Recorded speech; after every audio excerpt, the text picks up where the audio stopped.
Alors, bonsoir tout le monde, bienvenue dans le Web Journal de Radio-Québec, édition du 12 juillet 2026. On va parler aujourd'hui de choses extraordinaires, dont la politique quantique de l'administration Trump. J'avais sauté par-dessus la semaine dernière. Le Web Journal de la semaine dernière est un Web Journal thématique, un petit peu plus philosophique ou anthropologique, et donc... Et on va devoir revenir là-dessus, sur le thème du masculinisme, etc. Je vais devoir refaire un truc. On va aller beaucoup plus en profondeur parce que tout ça est lié avec notamment, comme on l'expliquait la semaine dernière, la Open Society de George Soros, le mouvement Antifa. Cette semaine, on a une nouvelle à l'effet que Marco Rubio, la diplomatie étrangère américaine, la diplomatie américaine,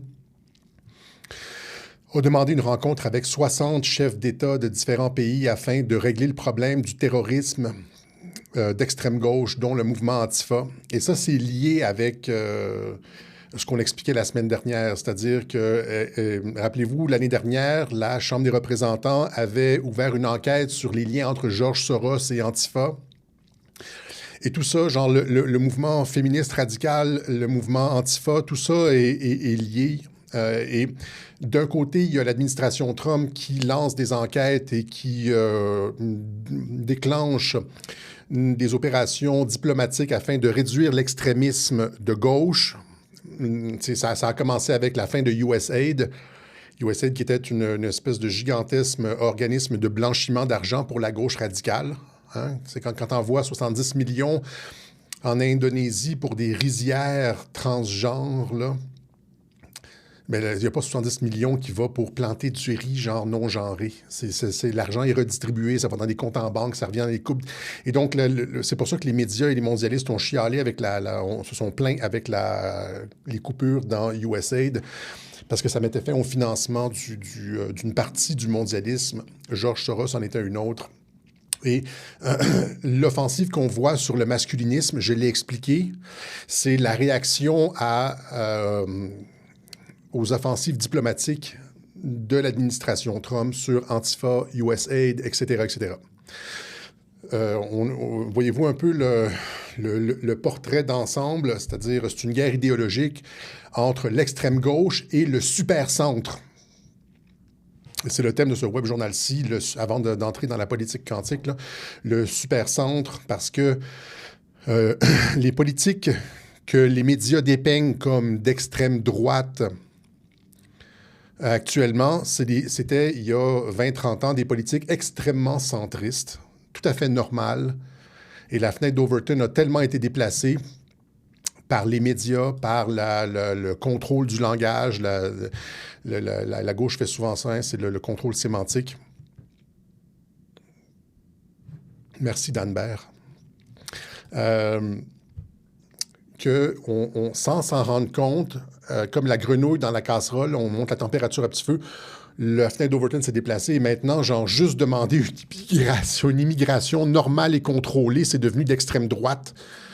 Tu sais, par exemple, à l'époque, j'ai juste ramené ici, rappelez-vous à l'époque de Ted Turner, le chef du Parti libéral dans les années 80, il n'y avait pas une immigration au Canada. Il n'y avait pas une immigration. Ted Turner n'était pas pour une immigration incontrôlée. Il n'était pas pour l'ouverture des frontières. Il a même milité contre le libre-échange. Et il n'était pas pour les transgenres dans les écoles, etc., etc. Je donne l'exemple de Ted Turner. On pourrait prendre les dirigeants de n'importe quel pays il y a 20-30 ans. Il n'y a personne qui pensait que c'était une bonne idée de mettre des drag queens dans les écoles, etc. Aujourd'hui, des personnes extrêmement centristes comme Ted Turner se retrouveraient décrits comme des fascistes par Antifa. OK? Donc, Ted Turner est un fasciste et on va voir aussi de quelle façon Mark Carney est un fasciste parce qu'il réduit l'immigration, là, et donc... Ce que l'administration Trump souhaite, c'est un retour c'est du supercentrisme. Ça n'a rien à voir avec l'extrême droite. Réguler ses frontières, ne pas avoir une immigration incontrôlée, ça n'a rien à voir avec l'extrême droite. Ne pas vouloir que les cultures étrangères s'implantent à grande échelle chez soi, ça n'a rien à voir avec l'extrême droite parce qu'il n'y a aucun peuple sur Terre. Il y a 99% des êtres humains qui ne souhaitent pas ça. Je ne voulais pas embarquer tout de suite comme ça, mais mon enchaînement d'idées m'a amené là. Et donc, regardez la carte ici. Il y a seulement quelques pays qui ouvrent leurs frontières, qui détruisent leur histoire, qui remplacent leur population, qui ont des migrations incontrôlées, alors que 99% du globe ne fait pas ça. Vous voyez, en rouge ici, vous avez les pays, le Canada, comme une partie de l'Europe de l'Ouest et l'Australie, qui ouvrent leurs frontières. Et si tu dis que tu voudrais être comme le reste des autres pays, comme les pays avec dans la ligne verte, c'est-à-dire l'ensemble du globe, si tu es dans ces pays-là en rouge et tu dis que tu voudrais être comme dans les pays verts, comme le reste de la planète, comme c'est pas une immigration incontrôlée, garder ta culture, eh bien, on te décrit comme un fasciste. Les médias te dépeignent comme extrême droite. Antifa va venir cogner à ta porte. Comprenez? Donc, c'est une position, le fait de détruire sa culture, son histoire, remplacer son peuple, et par l'immigration de remplacement, c'est une petite minorité de pays qui font ça. Donc, ce sont ces pays-là, les radicaux. L'ensemble de la planète ne suit pas.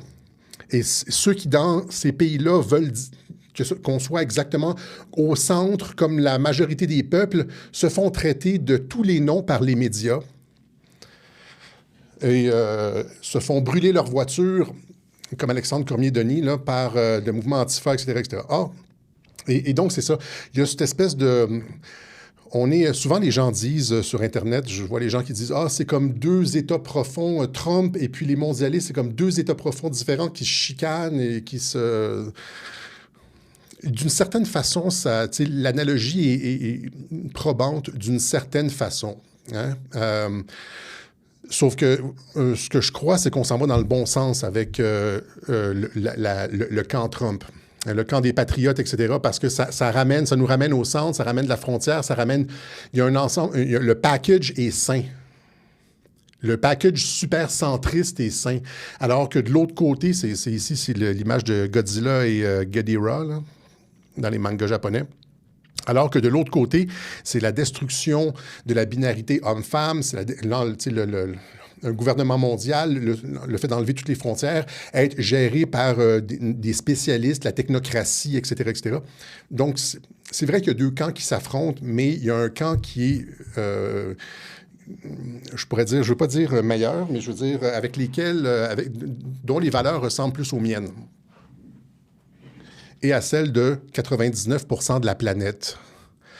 Et donc, c'est pour ça qu'on dit c'est un recentrement. Donc, supercentrisme, avant d'aller, c'est ça, je veux juste vous donner, tu sais, quand on parle d'Antifa ici, là, Marco Rubio, est-ce que je l'ai ici? Marco Rubio, on a ça dans le web journal plus tard, là, qui a invité 60 pays pour une conférence sur les Antifa et la gauche extrémiste, là, parce que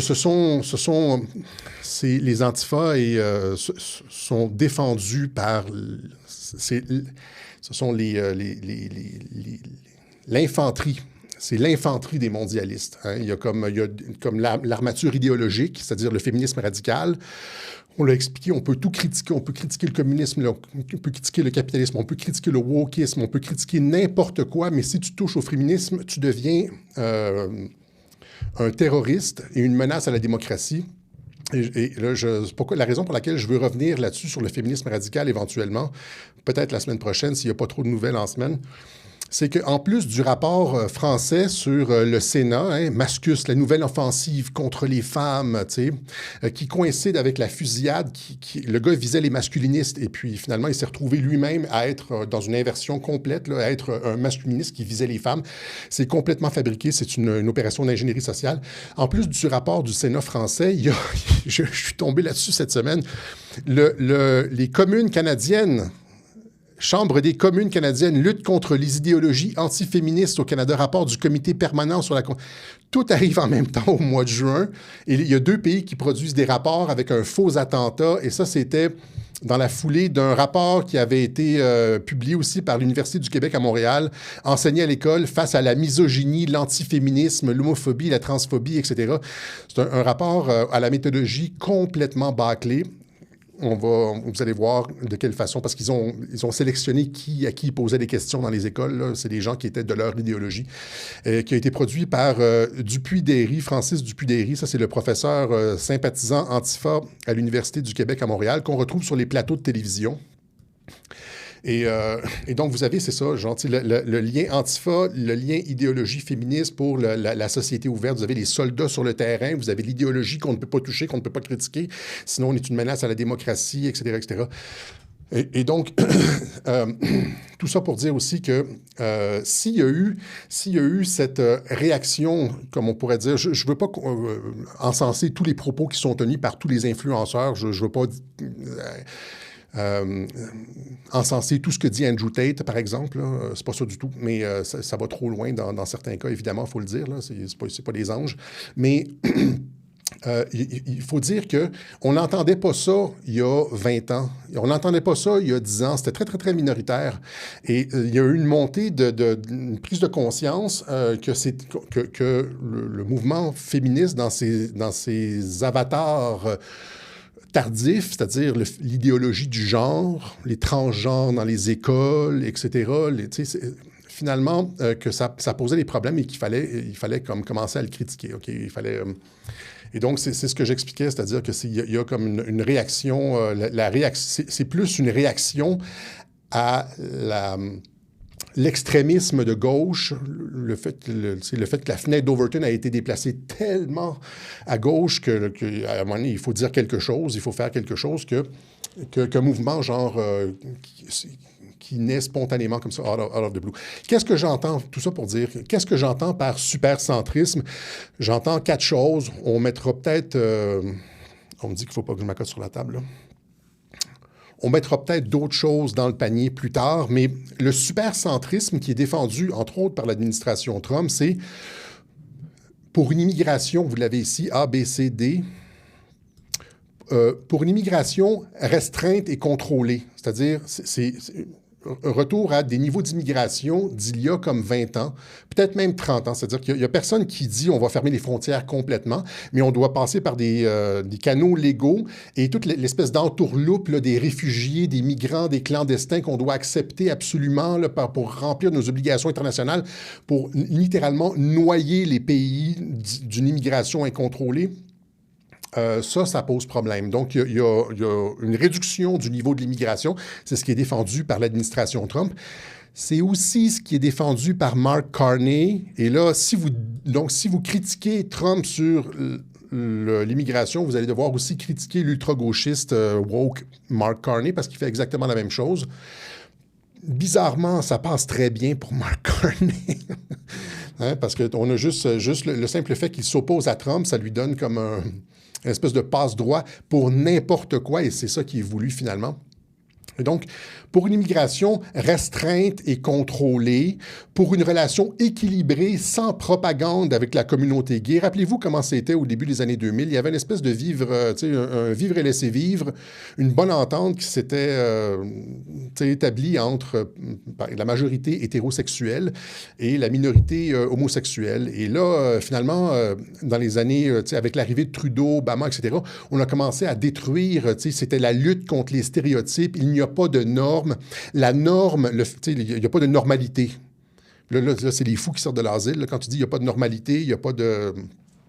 Tu ouvres la porte à n'importe quel type de comportement. Tu ne peux pas juger.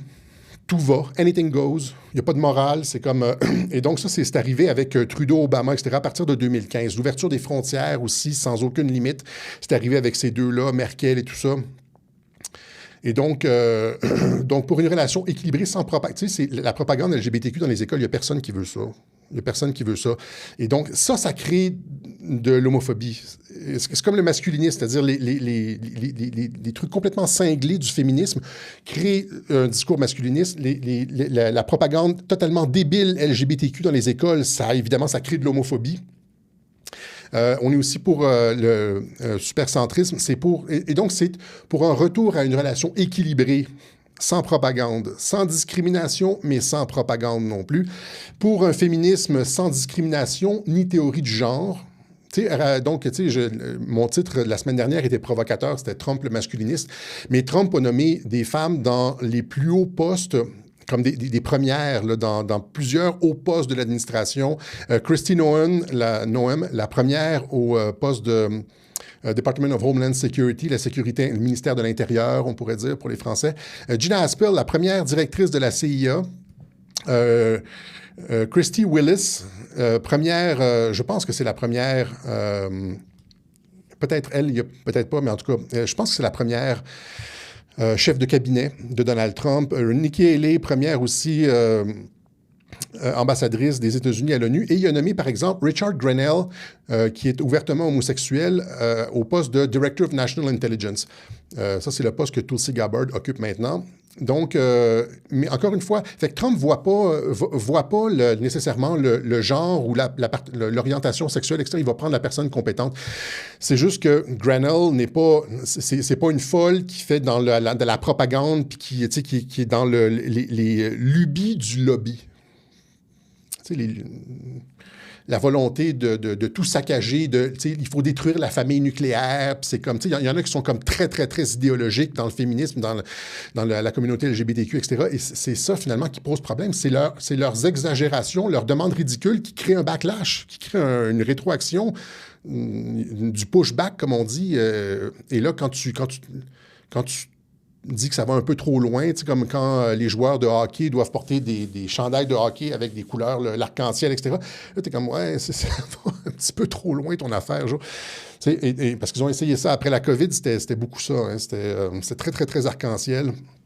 Et donc, rappelez-vous, Bud Light. Donc, ce sont des réactions. Ce sont des réactions face à des campagnes de propagande totalement délirantes de la part de la gauche. Et ce que l'administration Trump est en train de faire, c'est justement de recentrer tout ça, de ramener l'hémisphère occidental vers le centre. C'est du super-centrisme. C'est pas de l'extrême droite. Les médias vont vont essayer de vous faire croire que c'est de l'extrême droite. L'extrême droite, c'est pas ça. L'extrême droite, ça serait avoir, genre, par exemple, un pays, l'extrême droite, ce serait comme c'est le projet hitlérien, c'est-à-dire d'avoir les frontières correspondent au peuple avec le sang, les frontières d'un pays, un ethno-nationaliste, c'est-à-dire les frontières d'un pays correspondent au sang. Ça, c'est de l'extrême droite. Ou bien genre des cathos hyper traditionnels, hyper traditionnalistes. Là, ça, on pourrait qualifier ça d'extrême droite, mais absolument rien dans ce que l'administration... Si tu regardes réellement les positions de l'administration Trump, il n'y a rien là-dedans qui constitue l'extrême droite. Donc, pour une immigration contrôlée, pour une relation équilibrée avec la communauté gay, pour un féminisme sans discrimination ni théorie du genre, pas de transgenre dans les écoles, ça, c'est du féminisme de troisième vague. Là. Et finalement... Pour une démocratie souveraine, rappelez-vous le discours de Trump à l'ONU, pour une démocratie souveraine à l'écoute de ses citoyens, pas une technocratie, parce que la gauche radicale, l'immigration incontrôlée, la propagande LGBTQ dans les écoles, la théorie du genre, etc., ça fonctionne seulement à travers la technocratie et l'imposition de ces trucs-là à la population, même si la population n'en veut pas. C'est le groupe Bilderberg, c'est le Forum économique mondial. Nos dirigeants qu'on élit vont dans ces forums internationaux-là et là, on leur dit un peu quoi faire. Puis là, on les contrôle avec soit la dette ou, je l'ai expliqué ça, hein, la dette ou des histoires de mœurs ou... ils reviennent, puis ou on les convainc tout simplement. Ceux qu'on ne convainc pas, on les rattrape. Et puis là, ils viennent, puis ils nous imposent ça à la population sans qu'on ait rien demandé.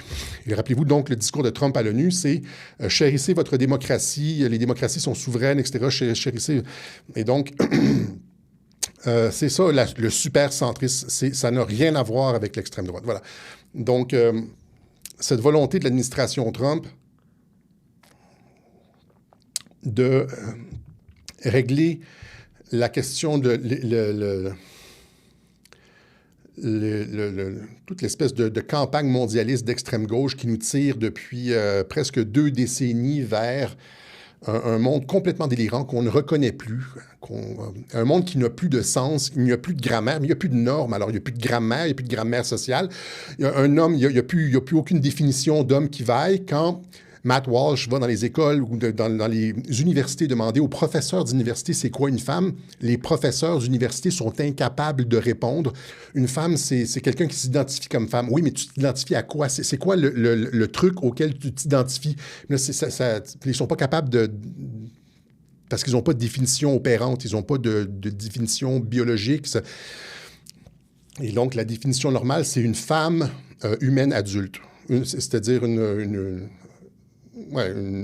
adulte, une humaine adulte, une humaine de sexe féminin adulte. Okay? Et donc, ils ne sont pas capables. Okay? Et donc, ça, c'est toutes les universités tous les médias, donc la société civile, littéralement, comme c'est le naufrage du Titanic avec des politiques d'extrême gauche. On a été infiltrés. Rappelez-vous le discours, on ne leur fera pas jouer une 51e fois, le discours de JFK sur l'infiltration, les sociétés secrètes, etc. Et Mike Flynn faisait justement référence à ça aujourd'hui dans son texte, dans un texte que j'ai republié sur Telegram. Il dit « Les Américains doivent se demander maintenant...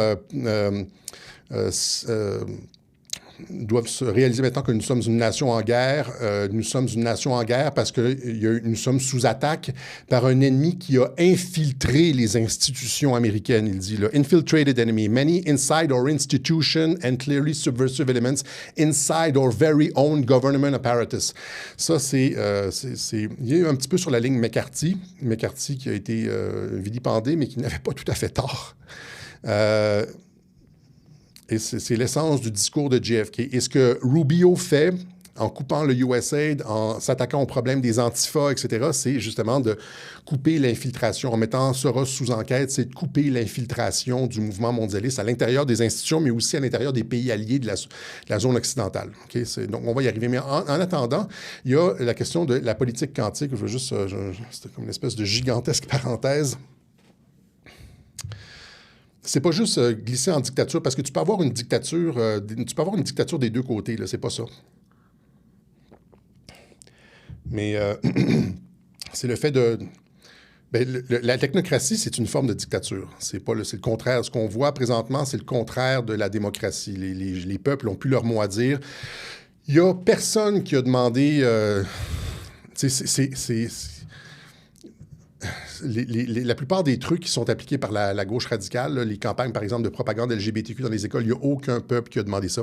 Mais comme la France et le Canada qui produisent simultanément des rapports sur, en même temps qu'il y a l'attentat, des rapports sur le masculinisme, le terrorisme et puis menace à la démocratie, c'est la même chose avec la propagande LGBT dans les écoles. Il n'y a personne qui a demandé ça. C'est comme la rosée le matin.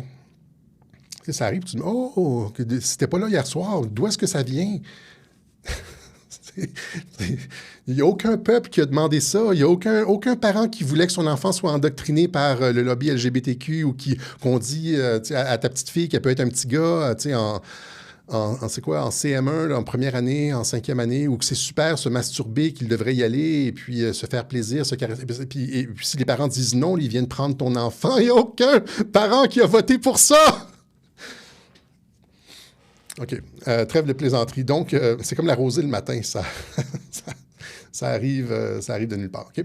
Et donc, politique quantique, je ne sais pas si... J'ai pas écouté vraiment les autres personnes qui font de l'analyse un petit peu sur notre ligne, mais moi, j'en ai pas parlé, je sais. Donc, c'est cette vidéo de Elon Musk qui a été publiée le jour du 4 juillet, la semaine dernière, et qui est qui révèle beaucoup de choses, en fait. C'est... qui parle de Q, notamment. Il y a plusieurs références à Q dans la vidéo, et qui parle d'énergie libre, et puis qui fait référence à l'énergie quantique. Il y a... ce que je veux dire, c'est que ça vient faire écho à plusieurs posts de Trump et de la Maison-Blanche dans les semaines auparavant.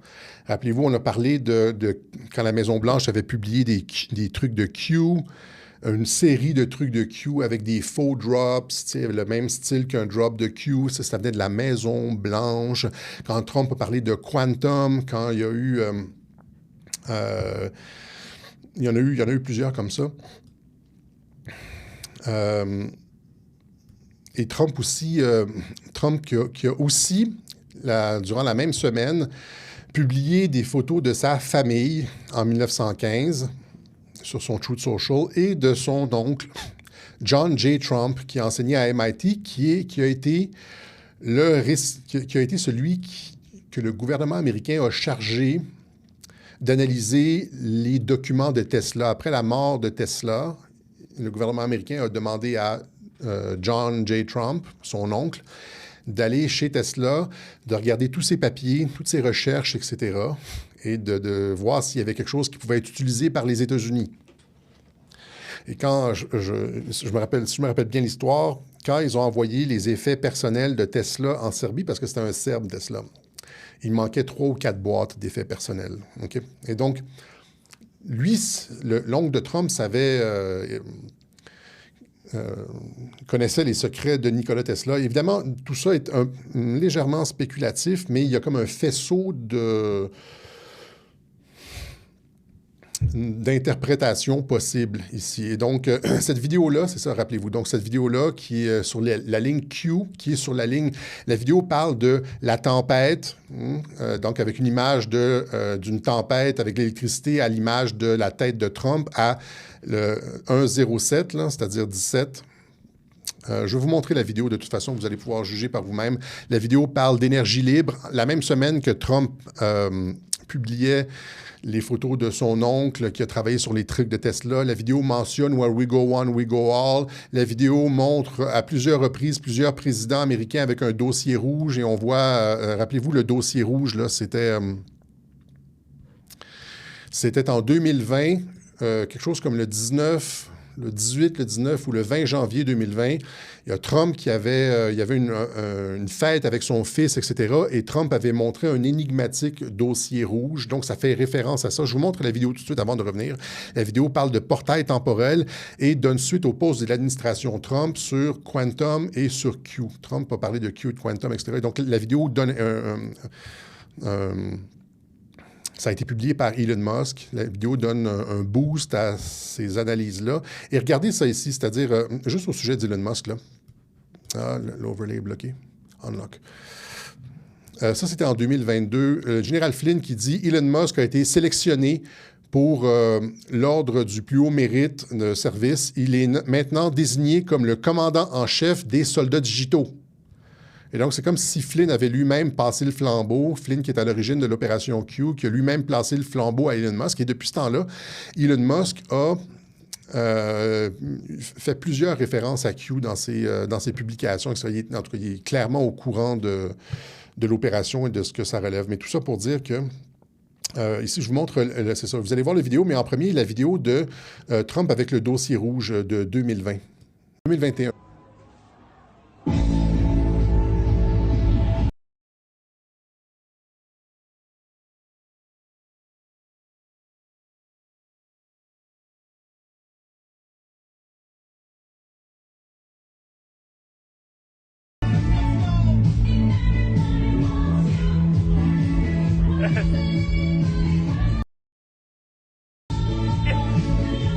Vous voyez le dossier rouge, il montre 1 ou 2 secondes à l'écran. C'est ce qu'on appelle un teaser. C'est-à-dire, on ne sait pas qu'est-ce qu'il y a là-dedans. Il y a comme Et on revoit ce dossier-là. Il y a plusieurs présidents qui tiennent le dossier dans la vidéo. On le voit devant un portail comme ça, un peu comme dans l'émission Stargate. Est-ce que c'est un portail temporel? Donc, ça fait référence aussi à ce dont on avait parlé, le Looking Glass. On en parlait en 2018, avant de tomber purement dans le géopolitique. Là, on parlait de cette capacité, et on l'a mentionné à plusieurs reprises, cette capacité absolument incroyable d'être capable de pointer des événements plusieurs années à l'avance, à la minute près, au jour près, etc. Et donc, je vous montre la vidéo. On écoute ensemble la vidéo. La musique est bonne de toute façon. La musique est...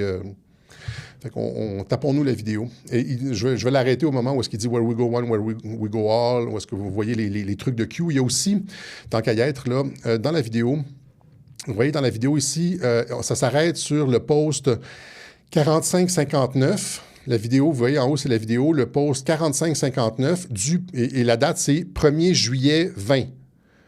Et là, regardez ça ici, le post 1er juillet 20, 45-59, le post de Q 45-59, 1er juillet 2020.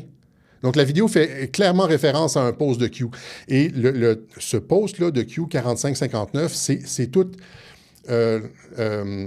ça va dans Make America Great Again. C'est toute la définition même de Make America Great Again, c'est-à-dire à un moment de notre histoire, les enfants récitaient le serment d'allégeance à l'école. Tu sais, je promets de défendre la Constitution des États-Unis, etc. Les gens nous respectaient, il y a encore des valeurs, etc. Donc, tout le post, c'est ça. Tout le post, c'est... vous irez le lire vous-même. Je ne vais pas le traduire. au complet, là. Donc, c'est la définition même de Make America Great Again. Qu'est-ce que c'était? Et le vidéo fait référence, c'est toujours le vidéo oscille entre le passé, le présent, et il y a cette espèce d'indétermination dans les paroles de la vidéo. Ça dit, est-ce qu'on s'en va vers la destruction ou c'est un renouveau? Donc, ça oscille entre Charbide et Scylla, on pourrait dire. Et finalement, c'est une vidéo qui est sur une note optimiste parce qu'on s'en va vers l'âge d'or. Donc, les États-Unis étaient sur le point d'être détruits à cause de l'infiltration intérieure. Et là, finalement, c'est le contraire qui va se passer. On s'en va vers un âge d'or. Je vous montre la vidéo.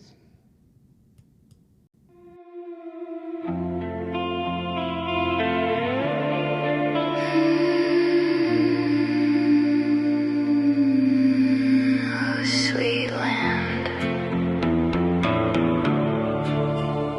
sweet land of the weary and the wild. Oh, where are you, my sweet child?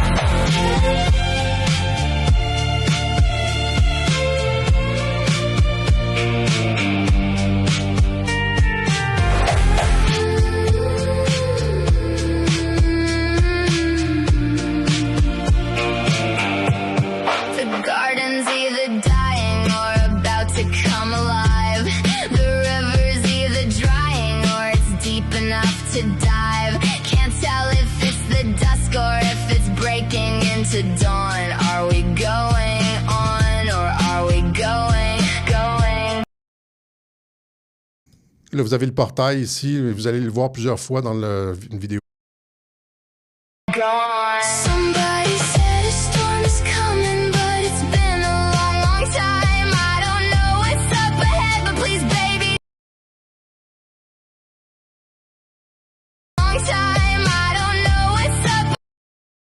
Vous avez le 45-59, 1er juillet 2020, référence à Q avec le portail à côté. Je vais laisser la vidéo rouler parce que vous voulez écouter la chanson puis vous trouvez que ma voix est énervante, là, mais écoutez bien.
If you can hear this from the other side,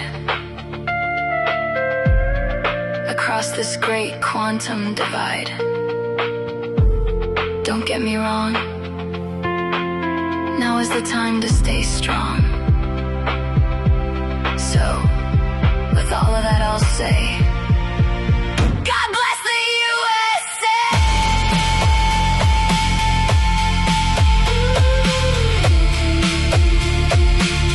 God bless the USA!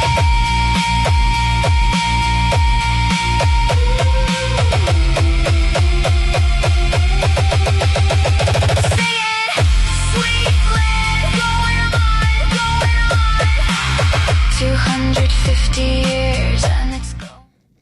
Ça dure encore une minute, là. Mais vous avez toutes rappelez-vous de la vidéo que Mike Flynn avait publiée qui mettait en cause Israël. Tu sais, c'est-à-dire, quand Israël avait brisé le cessez-le-feu, il y avait une entente avec l'Iran, Israël avait brisé le cessez-le-feu. Immédiatement, Flynn avait posté une vidéo d'intelligence artificielle comme celle-là, où est-ce qu'on voyait Israël impliqué dans toutes sortes de choses. Et j'avais bien expliqué que Flynn disait à Israël, on a la merde, là, vous êtes mieux de vous tenir les fesses serrées. Et c'est ce même genre d'information-là. C'est-à-dire, ils ne vont pas le dire publiquement. Vous n'allez pas avoir une conférence. Là. Les Européens, des fois, ne comprennent pas ça parce qu'il faut que ce soit très formel pour les Européens. Mais si on suit Q depuis 8 ans et plus, on comprend qu'ils parlent par parabole, par clin d'œil, par allégorie, etc., etc. Ça ici, c'est ça. Et donc, ça parle d'énergie libre. Is it going to be free energy or... on parle essentiellement de portail quantique, des quantum divide, donc de lien entre les époques, Make America Great Again, c'est-à-dire, il y a comme une espèce de retour à Americana des années 50-60. Et donc, c'est ça. C'est une vidéo qui est très, très... Le fameux dossier rouge qui revient à plusieurs reprises, etc., etc. Donc, je pense qu'on est sur le seuil de... Quand Trump parle d'âge d'or, encore une fois, là, je pense qu'il parle d'énergie libre. On parle évidemment, là, je veux juste faire une parenthèse pour ceux qui me reprennent toujours. L'énergie libre n'existe pas, etc. Oui, sauf que il y a tellement d'énergie, par exemple, dans la ionosphère, que si on est capable de tirer l'énergie de la ionosphère et de la distribuer gratuitement, tu as de l'énergie pour la planète entière sans aucun effort. Pour la produire. Et là, tu as des places, par exemple, j'avais expliqué aussi, par exemple, lors des négociations avec l'Iran, lors des négociations avec la Corée du Nord, comment ça se fait que ces pays-là acceptent d'abandonner leur programme nucléaire, etc. Trump qui disait, j'ai montré les articles de journaux, ça va être une ère de prospérité pour s'ils abandonnent l'énergie nucléaire, ça va être une ère de prospérité pour ces pays, etc. Bien, je pense que la raison pour laquelle Trump est capable de convaincre, d'obtenir à peu près tout ce qu'il veut tout le temps en relations internationales avec des pays, des régimes réfractaires, c'est qu'il a le cadeau de l'énergie libre. Ça, évidemment, encore une fois, c'est ce que j'infère. Okay? Il n'a jamais dit ça nulle part. Mais si vous êtes capable de relier les points, tac, tac, tac, tac, tac, comment ça se fait que c'est pratiquement incompréhensible la façon dont les personnes se soumettent à l'international. Mais là, oui, l'Iran, le pouf-pouf, là, mais c'est pas ça. Mais au final, c'est comme, par exemple, Maduro, par exemple, Assad, par exemple, la Corée du Nord, etc. C'est parce qu'on s'en va vers une ère, on s'en va vers une ère de prospérité, l'âge d'or. Okay? Donc, pour revenir à ce que je disais au début, ici, du combat entre l'État profond, deux groupes de l'État profond, comme disent les gens. J'aime pas l'appellation, là, mais il y a un groupe qui avait ces technologies-là ou qui gardait les technologies. Vous avez aussi de l'antigravité dans la vidéo, là, des trucs d'antigravité. C'est parce que c'est vrai que ça fait à peu près un siècle qu'on ne bouge pas. En termes d'énergie, il n'y a rien de nouveau. En termes de véhicules, il n'y a rien de nouveau. Il n'y a pas de nouveau mode de propulsion. Il n'y a rien comme si on s'était arrêté dans le temps, dans les années 50, 60. Il n'y a plus rien de nouveau qui a été développé depuis. C'est complètement ridicule. Et donc, il y avait un groupe qui souhaitait, le groupe mondialiste qui souhaitait comme prendre encore une fois, c'est de l'extrapolation, mais qui repose sur des données, c'est-à-dire sur une super synthèse peut-être de 8 ans de webjournaux. Il y a un groupe qui essayait de détruire le système d'étonation. Voyez mon vidéo Endgame, de détruire la société civile, de réduire la quantité d'énergie que les gens utilisaient, avec les politiques vertes, là. Finalement, là, vous allez geler chez vous et prendre la douche à deux, et puis votre facture d'électricité va passer de 800 $ par mois à 800 € à 80 000 €. Donc, il y a un groupe qui voulait réduire le potentiel humain, alors que Trump, lui, c'est le contraire. Il ramène la frontière. On s'en va vers un monde, des relations internationales stabilisées, sans guerre, un monde stabilisé, sans guerre, avec de l'énergie libre. Et ça va être le cadeau de Trump à l'humanité, c'est ce que je pense. C'est-à-dire qu'à travers les travaux de son oncle sur les dossiers Tesla, etc., et plus l'intelligence artificielle qui permet probablement de... Tu prends les recherches de Tesla, les idées de Tesla, puis là, tu mets ça dans de l'intelligence, une super intelligence artificielle, pas Grok 6, là, l'intelligence artificielle, la NSA, là, ce qu'il y a de plus poussé aux États-Unis, puis après ça, tu as la possibilité d'avoir effectivement de l'énergie libre. Je parle de l'énergie facilement productible, genre à partir de rien, que tout le monde peut avoir une espèce d'antenne chez soi là, et recevoir l'énergie. C'était ça, finalement, les tours de Wardenclyffe de Tesla. Hein? C'est-à-dire... Tesla, j'espère que tout le monde connaît Tesla. J'espère que je n'ai pas à refaire une intro sur Tesla. Et donc, tour de Wardenclyffe. Donc, la tour de Wardenclyffe, également connue sous le nom de tour de Tesla, était une station de transmission sans fil expérimentale pionnière conçue et construite par le scientifique Nikola Tesla à Long Island au début du siècle, dans la ville de Stoneham. Ambitionnait de transmettre des messages, des communications téléphoniques et même des télécopies à travers l'océan Atlantique et l'Angleterre, en s'appuyant sur ces théories sur la conduction des signaux par la Terre. La décision d'agrandir l'installation, de mettre en œuvre ces idées de transmission d'énergie sans fil afin de mieux concurrencer le système télégraphique de Marconi se heurta au refus de financement du principal bailleur de fonds du projet, le financier JP Morgan, le banquier JP Morgan, qui finançait les travaux de Tesla, a finalement dit non au projet parce que ça donnait de l'énergie libre. C'est-à-dire que ça réduisait le contrôle.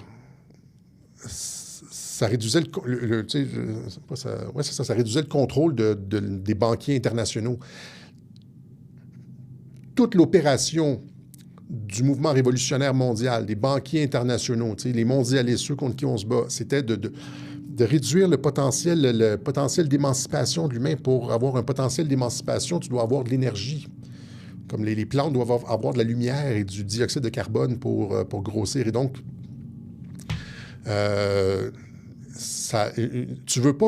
les mondialistes ne voulaient pas un monde où les humains étaient souverains, pouvaient se reproduire à l'extérieur de leur contrôle. C'est pour ça que tu veux prendre le contrôle de la reproduction. Tu vas avoir des trucs, des bébés éprouvets, un utérus artificiel. Tu veux dire aux mamans qu'avoir un enfant, tu veux dire aux femmes qu'avoir un enfant, c'est la pire chose.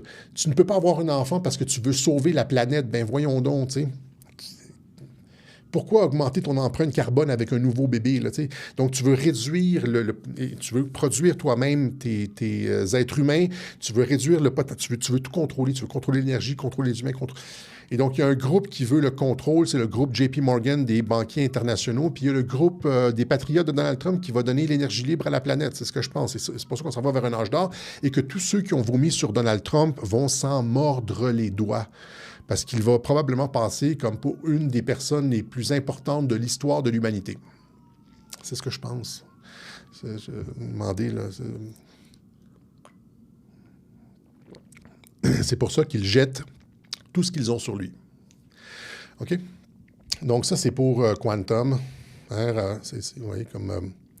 Where we go one, we go quantum, nous dit le département de la guerre. Les clins d'œil sont partout, hein?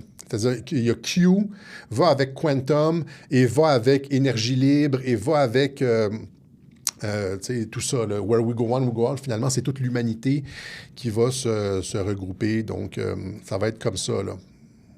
On s'en va vers une ère de paix et de prospérité. C'est ce que je dis depuis le début. OK?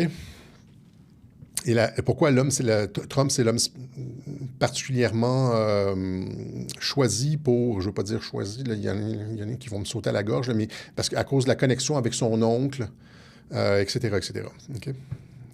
Les travaux de Tesla, etc. Ça, c'était pour le premier point. Oui, potentiellement des medbeds, etc. Oui, c'est ça. On va pouvoir peut-être guérir mes cheveux gris, là. Okay. Finalement, Marco Rubio, ça s'est passé complètement inaperçu dans les médias, évidemment, parce que les médias défendent les antifas depuis des générations.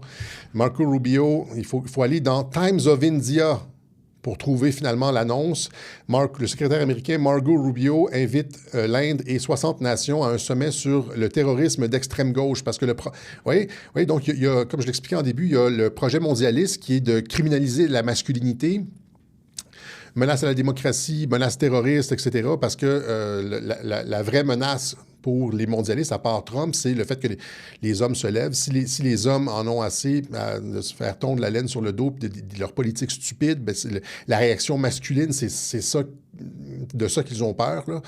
Et donc d'un côté, on a l'administration, le camp de l'énergie libre qui veut régler le problème de l'extrême gauche radicale. Et d'un autre côté, tu as finalement les mondialistes qui veulent criminaliser la réaction masculine à leur politique stupide. L'administration Trump désigne 4 groupes antifa européens comme terroristes. Ça, c'était l'année dernière. Si post-millennial, mais il faut vraiment... je pense qu'il y avait peut-être un article dans le Boston Globe. Il n'y avait rien. C'est le silence complet sur Antifa. Marco Rubio cherche à rassembler les alliés de la communauté internationale pour lutter contre Antifa et le terrorisme d'extrême gauche. Vous voyez, donc 2 projets. Le projet où le masculinisme est qualifié de terrorisme, puis vous voyez, donc quand je dis les médias défendent les Antifa, la figure de Soros dans la complosphère, il parle des Antifa ici, Tristan Mendes France, Reuters, vérification des faits, allégations mensongères sur George Soros. Je ne vous ai pas montré ce qui a précipité tout ça.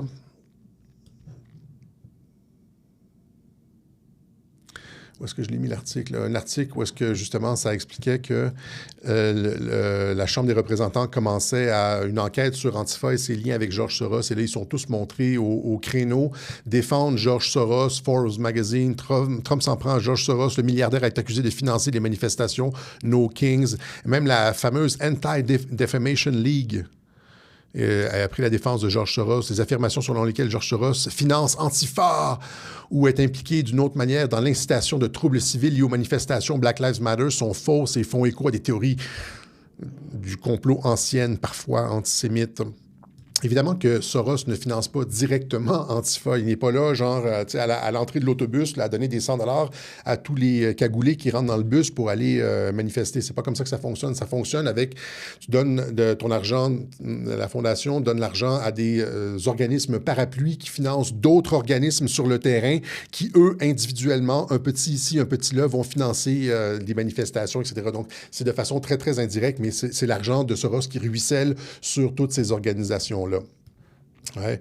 Open Society Foundation. George Soros ne finance pas Antifa, mais il est opposé au fascisme. Nous finançons les groupes qui œuvrent pour la justice raciale aux États-Unis. Donc, vous voyez un peu comme le combat idéologique. Je pense qu'on montre ça de façon assez claire à Radio-Québec.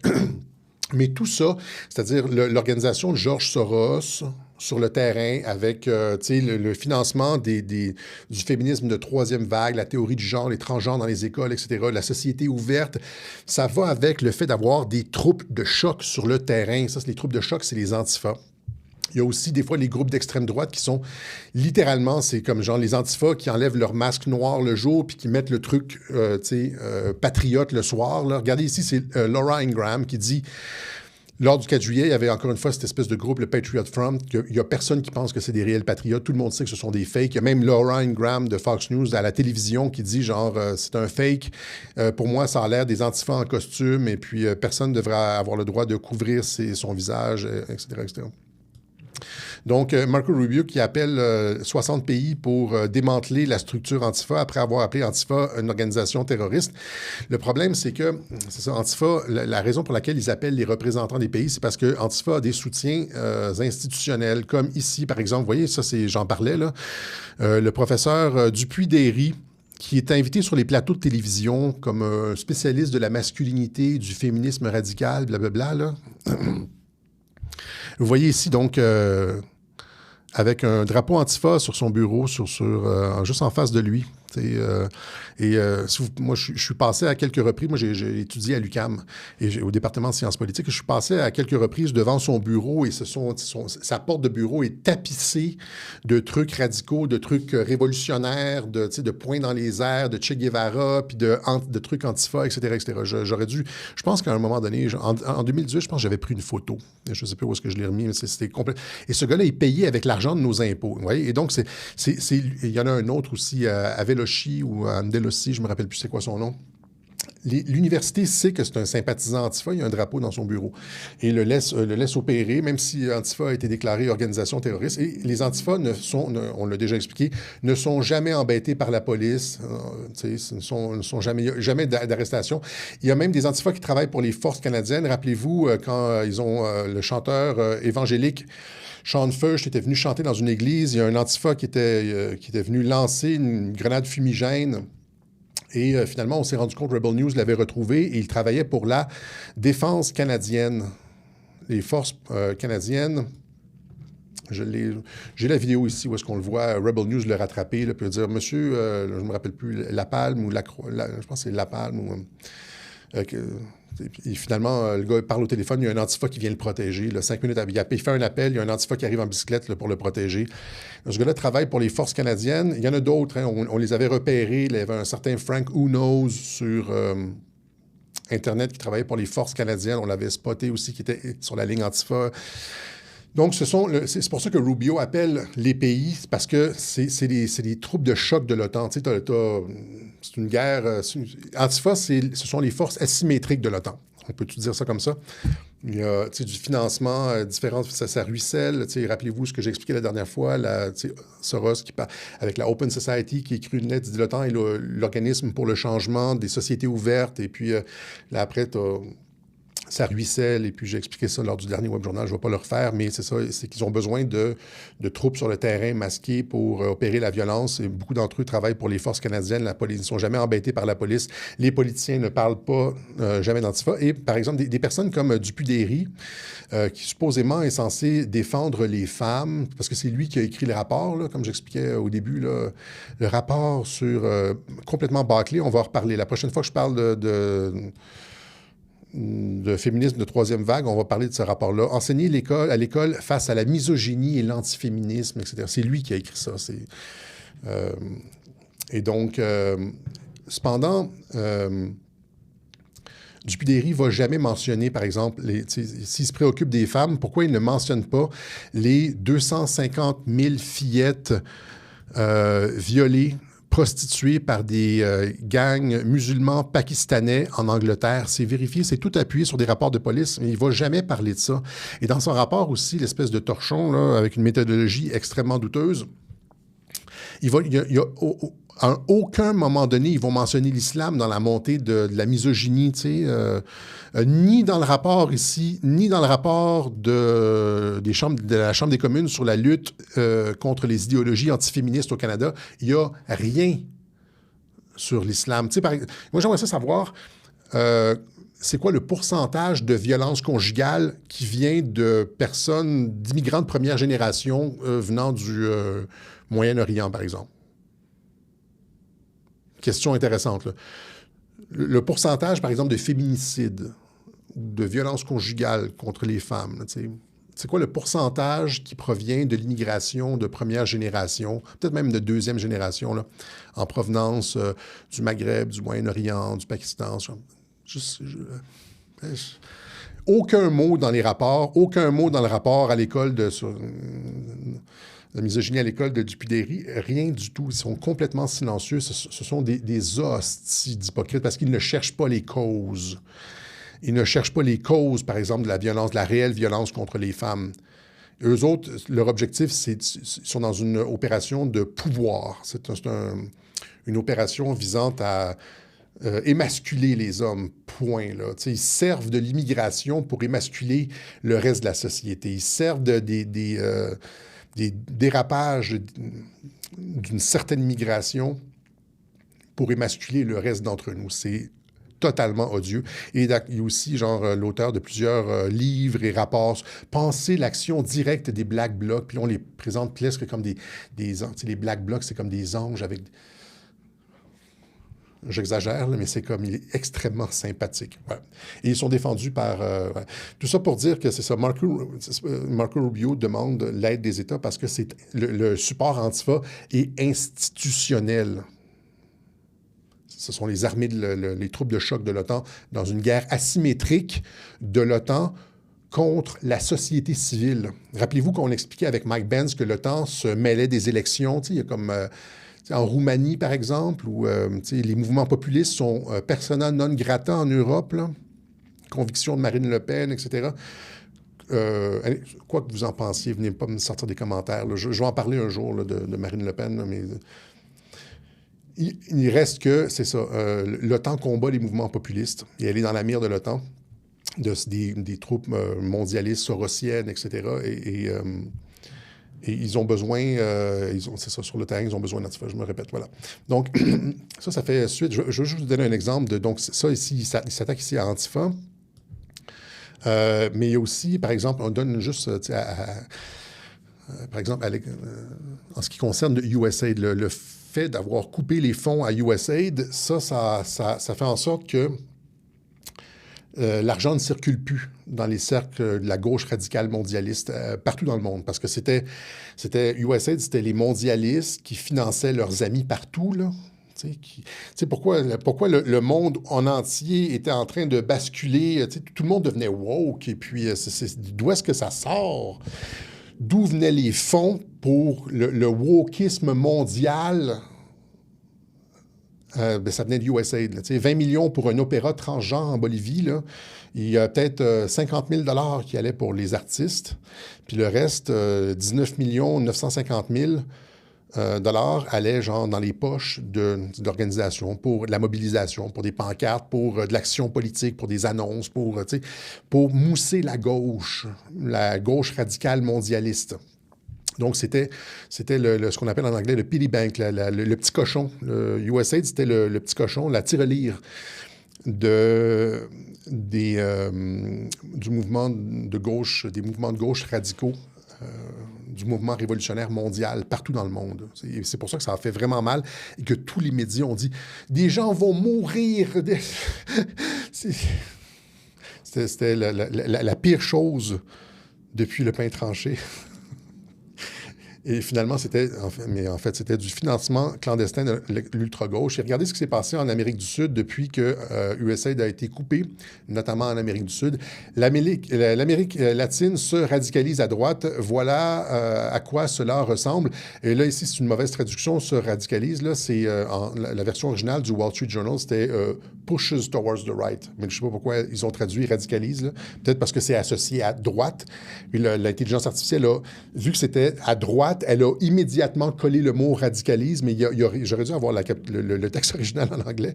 Il n'y avait aucun radicalisme dans le texte radical du Wall Street Journal, mais la traduction a dit radicalisé, probablement parce que c'est associé à droite, puis c'est rentré dans la programmation.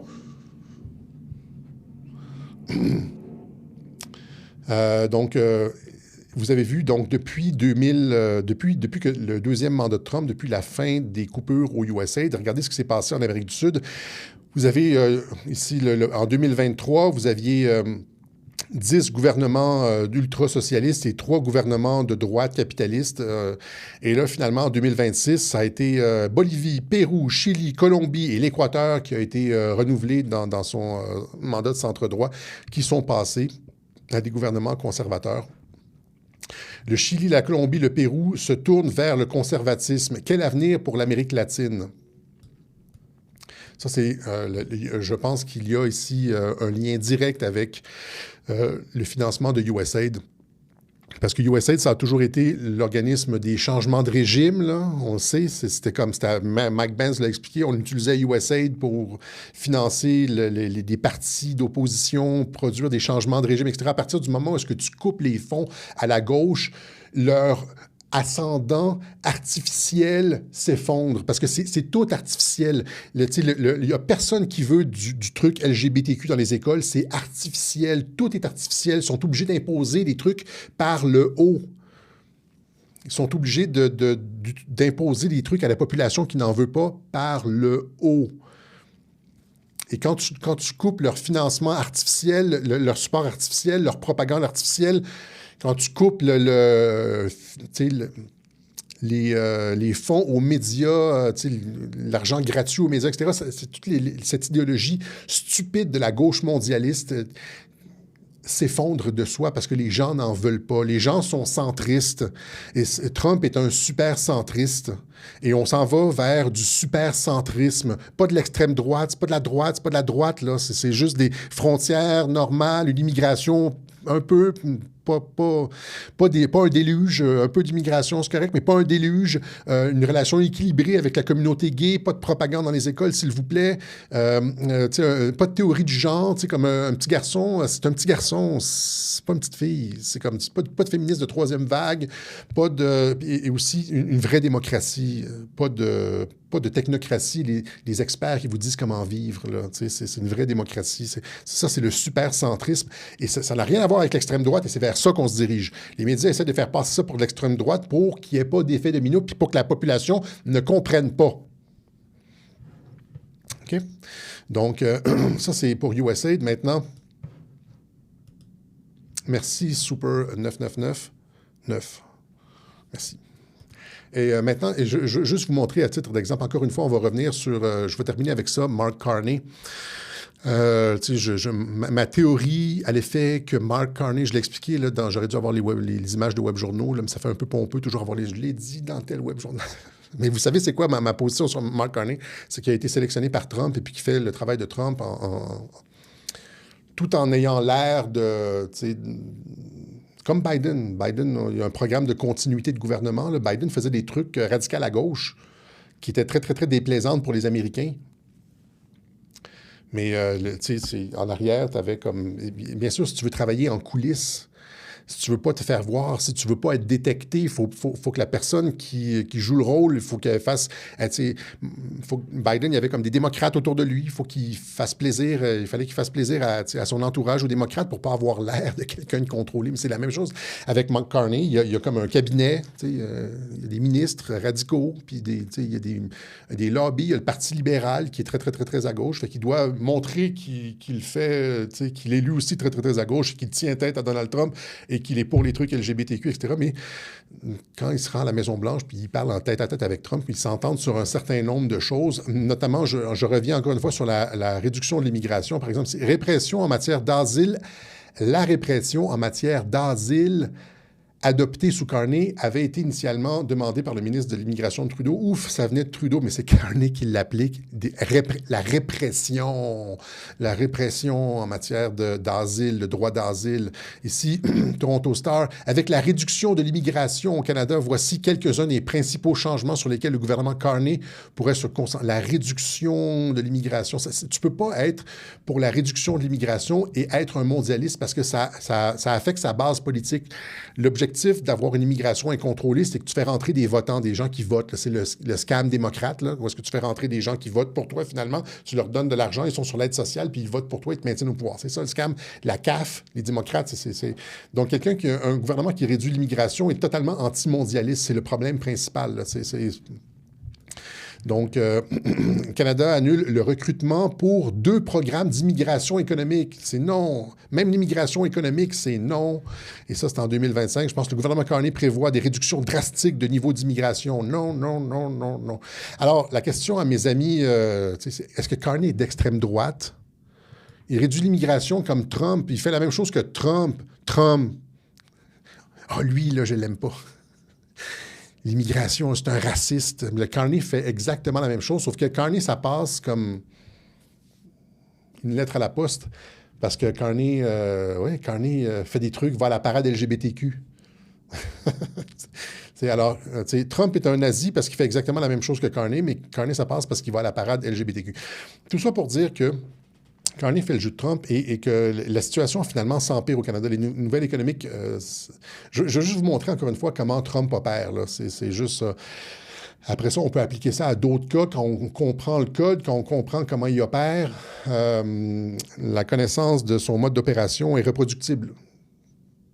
Donc, ici, Une étude indique que 40 des entreprises canadiennes envisagent de déménager aux États-Unis, nous dit le Toronto. 40 des entreprises canadiennes. Imaginez ça, imaginez en France, là. 40 imaginez si 40 des entreprises françaises voulaient déménager en Allemagne, là. Mais en fait, le titre est trompeur, c'est 40 ont déjà déménagé ou songent le faire. Quand on a enregistré le pire... attends, mais ça, c'est pas celui-là. Ici, les affaires. 4 fabricants canadiens sur 10, 40 ont déjà déplacé ou prévoient de déplacer leur production vers les États-Unis, selon un sondage KPMG.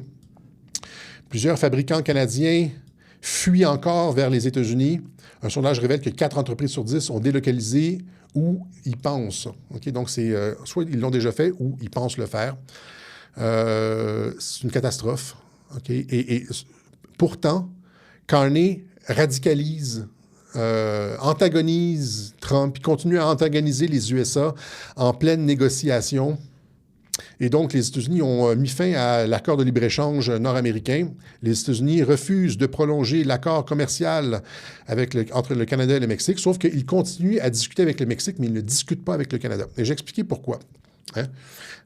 Parce qu'avec le Canada, l'intégration va être beaucoup plus poussée qu'avec le Mexique. La proposition de Trump va beaucoup plus loin que juste une proposition économique et que le job de Carney, c'est de faire en sorte que le Canada n'ait économiquement plus le choix que de dire oui aux demandes de Donald Trump sans qu'on devienne le 51e État.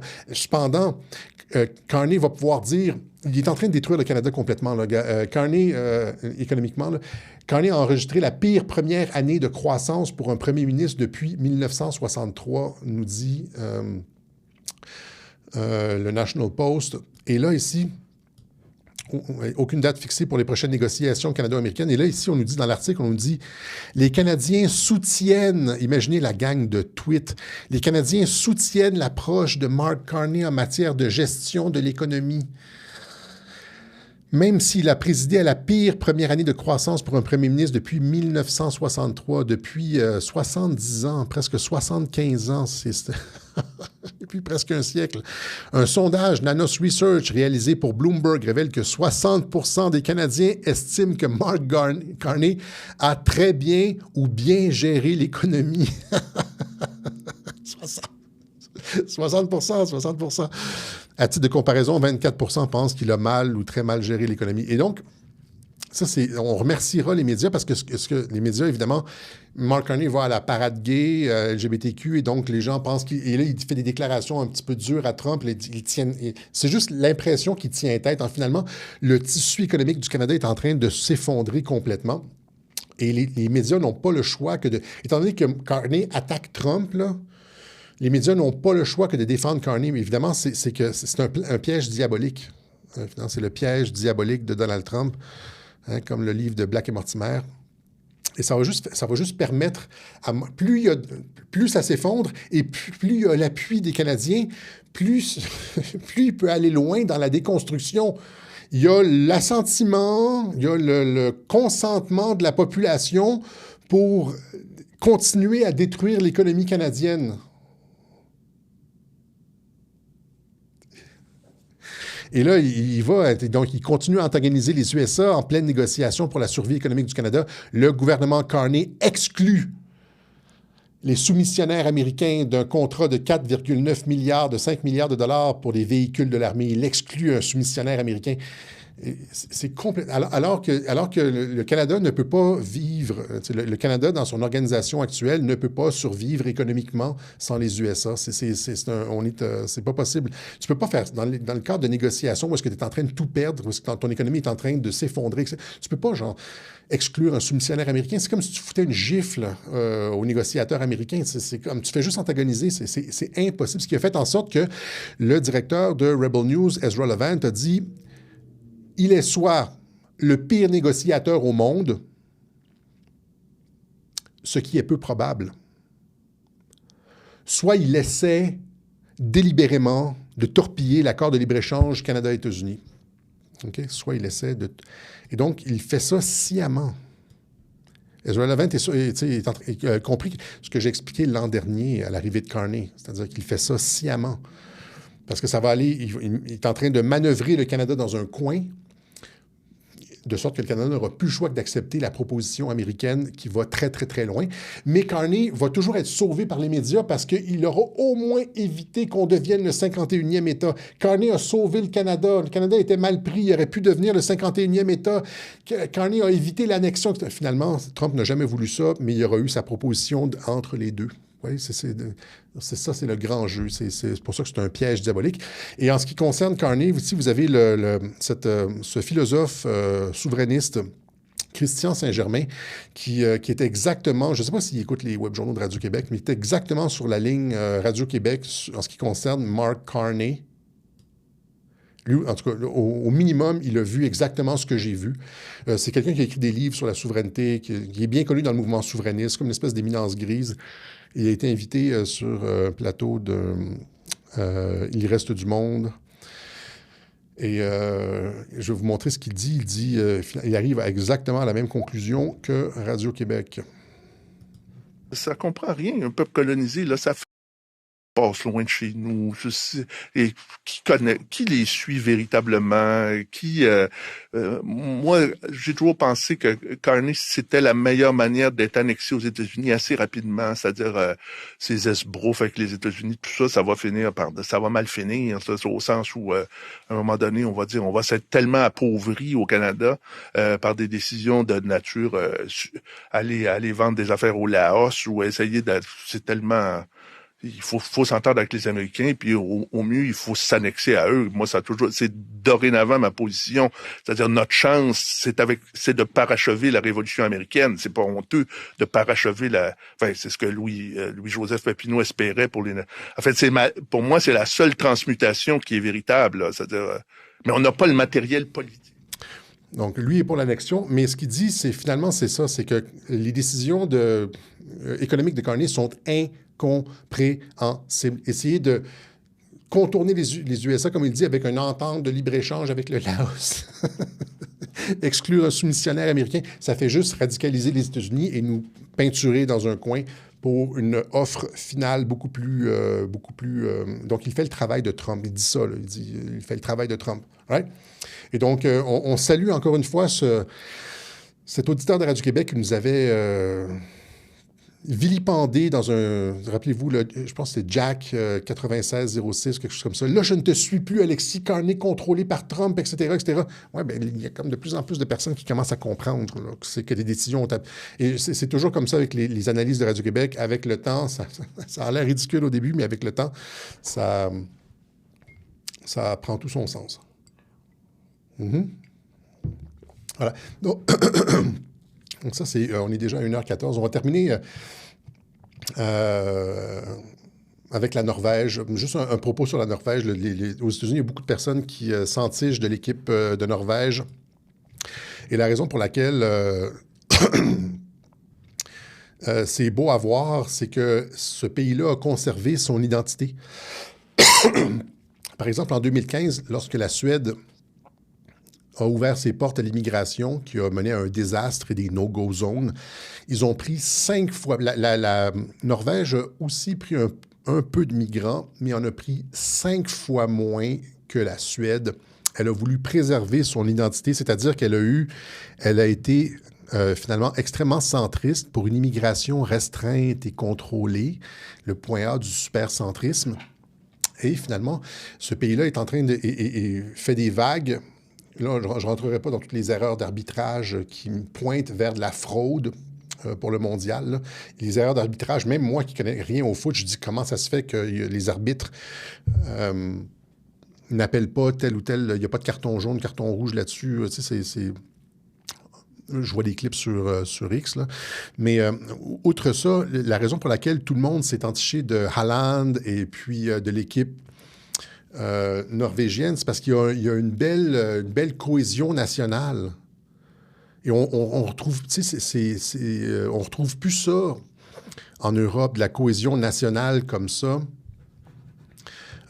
Et quand la Norvège gagne, ce sont des belles manifestations pacifiques parce qu'ils n'ont pas de diversité qui détruit le lien social. La diversité détruit le lien social et mène à des émeutes, etc. l'effondrement du lien social, de la confiance envers les institutions, envers les différents groupes, la guerre de tous contre tous, alors que la Suède est beaucoup plus homogène et a préservé sa culture viking et un masculiniste, on pourrait dire. Je vous montre la différence entre la Norvège et, par exemple, la France quand il y a une victoire.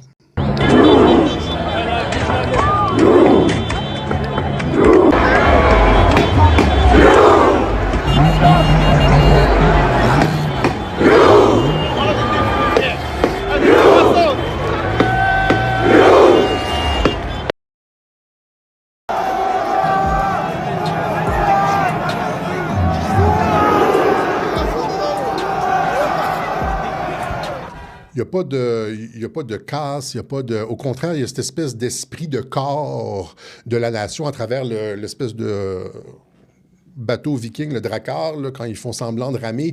Vous l'avez vu à la fin du clip, vous avez des dizaines de milliers de personnes qui font le « ouh », et là, tu as un égrégore qui se crée. Je ne sais pas si vous me suivez sur le terme égrégore, là. Il y a comme une espèce de... Un esprit de corps de la nation qui se crée que les mondialistes détestent. C'est ce que Trump a essayé de créer avec les événements du 4 juillet, tu sais, avec les feux d'artifice, puis les discours sur la Constitution, sur la fierté d'être américain. Il essaie de créer un égrégore national, et alors que les mondialistes font exactement le contraire à travers l'immigration incontrôlée, etc., la division pour régner à l'intérieur de... Ils détruisent l'égrégore national pour pouvoir en faire ce qu'ils veulent, régner, faire ce qu'ils veulent sur la nation. Vous avez, il y a d'autres clips, là, je vais les mettre en boucle, là, vous les voyez comme en viking, donc ils n'ont pas perdu leur histoire. Et il y a cette espèce de... Ouais, même les enfants participent à la rame, là.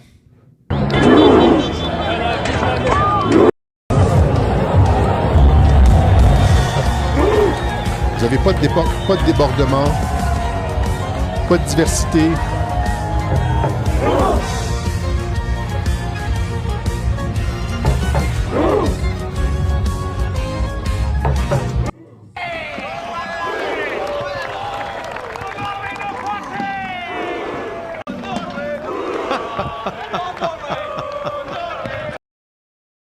Regardez les petits poux avec leur casse de viking en haut, là.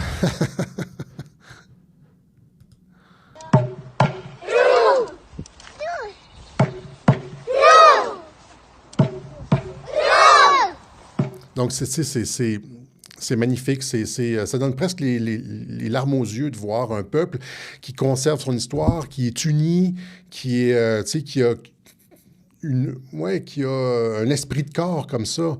C'est-à-dire qu'ils ont et là, je reviens à ce que j'expliquais la dernière fois, ils ont du nationalisme, mais qui n'est pas belliqueux. Tu sais, on nous dit toujours la nation, c'est la guerre, le nationalisme, c'est la guerre. Je parlais de la Thaïlande la dernière fois. Il y a plein de pays qui sont fiers de leur pays, qui sont nationalistes, puis qui ne sont pas belliqueux. C'est des arguments de paille, ça. C'est des arguments de fucking francs-maçons pour détruire la nation. Fuck off. OK? Voilà, c'est ce qu'on avait pour vous aujourd'hui dans ce web journal de Radio-Québec. On remercie ceux qui nous soutiennent. Je veux toujours le faire au début, mais au début, je suis tellement concentré. Quand si je pars croche, tout le web journal va partir croche. Il y a des façons de nous aider. On est en pleine réorganisation de notre studio. On a eu comme des dépenses massives. On a eu... et on n'a pas de paywall, contrairement, par exemple, à Rebel News. Rebel News, ils ont un paywall. Pour accéder à leur contenu, c'est entre 20 et 500 $ mensuels, annuels, comme ils grossissent à cause de ça. Ils ont un paywall, mais ils grossissent. Et donc, ils ont des avocats, ils ont des journalistes sur le terrain, etc. etc. Nous autres, mais il y a très peu de personnes qui voient, là, ils ont des petits clips à gauche et à droite, là. Il y a très peu de personnes qui voient leur contenu total. Plus que Radio-Québec, parce qu'ils sont anglophones, là. À Radio-Québec, on a fait le choix de donner ça gratuitement, comme à l'époque de la COVID. Rappelez-vous, à l'époque de la COVID, tout le monde disait « Alexis, fais des chandails, des T-shirts Radio-Québec, des tasses Radio-Québec, ça va t'aider ton financement. » Qu'est-ce que j'ai fait à ce moment-là? J'ai dit « Non, moi, je fais pas ça. » J'ai dit « Prenez mon logo et faites de l'argent avec. » Moi, je fais de l'analyse politique. Je ne suis pas un marchand comme ça. Et donc, j'ai littéralement donné mon logo. Et les gens, il y a comme 4-5 compagnies qui ont commencé à faire des chandails, etc., puis qui en ont profité. Et puis, Il y a eu quelques retours, là, mais pas tant que ça. Et c'est la même chose ici, c'est-à-dire que je suis sur le même principe qu'en 2020, c'est-à-dire c'est du financement volontaire. Je préfère que mes idées soient diffusées massivement plutôt que de faire beaucoup d'argent avec un paywall, mais ça prend l'appui des gens, ça prend... Je peux pas y arriver... je regarde, tu sais, comme d'autres groupes qui sont comme... c'est le contraire, ils augmentent leur studio. Moi, je vais toujours dans le plus petit, là. Ça touc, touc, touc, touc, touc. Mais c'est ça. Donc, pensez à nous si vous avez la possibilité de le faire. On a investi aussi pour des vidéos d'un logiciel de traduction avec l'intelligence artificielle pour se lancer en anglais. Cette semaine, on n'a pas eu le temps de produire des vidéos parce qu'on est arrivé et puis on est encore à organiser l'espace ici dans le nouveau studio. Mais pensez à nous si vous avez la possibilité. Je pense pas à ceux qui le font déjà. Il y en a qui le font, puis très généreusement. Il y a comme je parle du 99% de gens qui nous écoutent, qui nous trouvent géniaux. Si ça fait super longtemps, là, cet été, ça serait le temps. Et donc, voilà, il y a différentes façons de le faire par la poste, voilà. Et par Interact, par PayPal. On laisse toujours les liens dans la description en dessous. On donne les liens pour mensuel ou unique, un petit peu comme Rebel News. Rebel News, ils ont comme un truc, je pense, c'est comme... je ne vais pas le dire. Je pense que c'est 1000 quelque chose, puis c'est comme soit... Ils ont 1000 ou 2500, puis c'est soit mensuel ou annuel. Je me dis, qui va faire ça? Mais c'est en tout cas... Tout ça pour dire qu'on va continuer à alimenter notre chaîne YouTube, mais c'est ça, cette semaine, on n'a pas eu le temps. Et vous pouvez nous suivre sur notre compte Twitter. Voilà. Autre chose? Graham et McConnell. J'ai pas grand-chose à dire. McConnell, il n'est pas mort, je pense, le McConnell. C'est juste qu'il est à l'hôpital. Et puis, Lindsey Graham, qui est décédé. Lindsey Graham, j'ai expliqué un peu le truc. Lindsey Graham, c'était comme...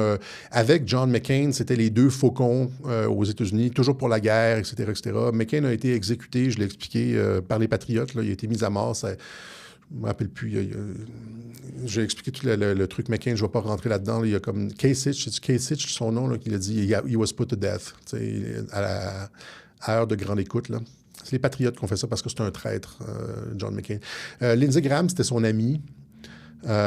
C'était son partenaire dans le crime, et je pense que Lindsey Graham a été retourné.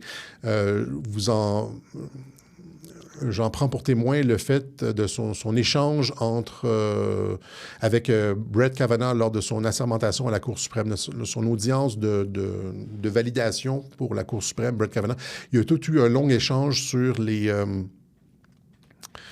prisonniers enemy combatants, là, sur les combattants ennemis. Est-ce qu'un citoyen américain peut être considéré comme un combattant ennemi, même si les citoyens américains, etc. Puis Brett Kavanaugh avait expliqué l'exception, que oui, c'est possible. Et donc, à partir de ce moment-là, il y a eu d'autres choses aussi qui me faisaient penser que Lindsey Graham avait été retourné comme Robert Mueller, même s'il reste toujours... la voix pro-guerre, etc. Tu veux créer une pièce de théâtre, tu as besoin des protagonistes, et donc des deux côtés. Donc, il jouait son rôle. Et au final, c'est même pas certain qu'il soit décédé. Je veux dire, oui, là, il est décédé officiellement pour les médias, etc. Mais tu sais, si tu veux retirer quelqu'un, c'est un certificat de décès. C'est comme tu veux libérer un poste au Sénat pour un candidat que tu aimes bien dans... les Patriotes font ça, donc pas grand-chose d'autre à dire. Il collaborait avec l'administration Trump.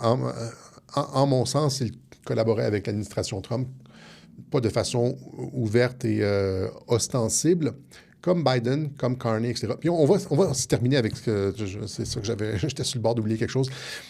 Trump qui, cette semaine, au sommet de l'OTAN, a dit « Je suis dans mon 3e mandat ».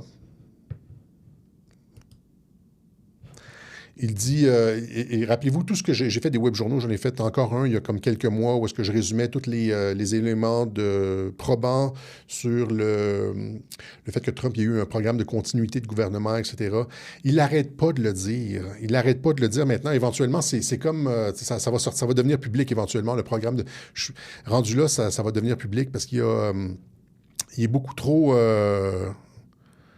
Il l'a dit cette semaine au sommet de l'OTAN, genre, il parle de son 3, j'ai été élu 3 fois président, j'ai été président 3 fois. Or, la version officielle, c'est qu'il n'a pas été président. Il n'a pas été président. Même s'il pense avoir gagné, il n'a jamais été assermenté. C'est Biden qui a été supposément assermenté. On a montré qu'il n'a pas été assermenté, là, mais rappelez-vous les coups de canon et tout. Mais il dit, j'ai été 3 fois président et il l'a répété à plusieurs reprises. J'ai aussi une vidéo de compilation là-dessus. Il faut juste que je mette la main. Il y en a un ici. Merde, je pense que je les ai... Ah, c'est ça ici? Oui. Oui. Which is my first term of numerous terms. By the way, you know we're a 3-term president. We just don't want the results. We don't want... We won 3 times, but we only want the results 3 terms president. of the first and the third.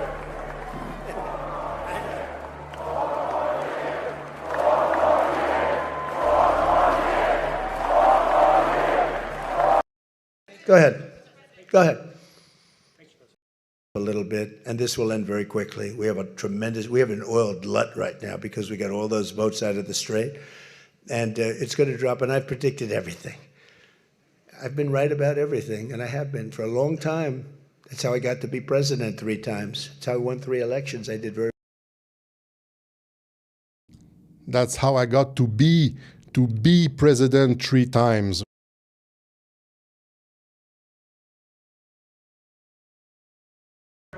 which is my first term of numerous terms. Same exact thing. So here's the video that Dave put together. But I'm 47, so I'm 45, 46, and 47, yeah, if you think about it. I just don't want the credit for 46. The rightful 45th, 46th, and 47th President of the United States of America. To the 45th, 46e, 46th, and 47th President of the United 46e président aussi, hein? Donc il répète. States of America. The 45th, the 46th, and the 47th President of the United States. And in my second term, which we're sort of having now, but I don't want the results, right? Well, Donc ça, c'était sous Biden. Il dit, je suis dans mon 2e mandat. Je l'ai montré à plusieurs reprises. J'en ai montré plusieurs de